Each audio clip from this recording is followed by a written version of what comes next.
And one of the things that came back on the survey was, I am not paid fairly for the kind of work I do. I am not paid fairly for the kind of work I do. And I said to the leaders, what do you think that's about? And honestly, I was baiting them, I admit. And they said, oh, we know what it's about. And I said, oh, tell me. They said, oh, it's about General Electric. And I said, what about General Electric? And they said, well, they're down the street 3 miles away and they pay a higher starting wage and have better benefits. And I said, oh, okay.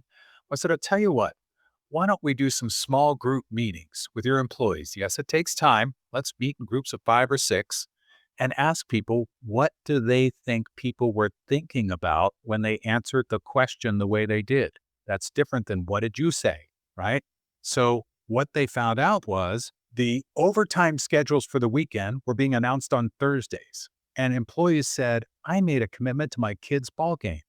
I was going to take my family on a picnic. We already had plans. And I found out on Thursday I have to work Saturday.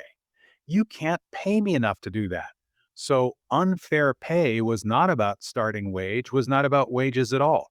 It was about cutting into my commitments to my family, my values, and that's not okay. So the leaders were then able to go, okay, get to the root of the problem. We are not planning far enough in advance.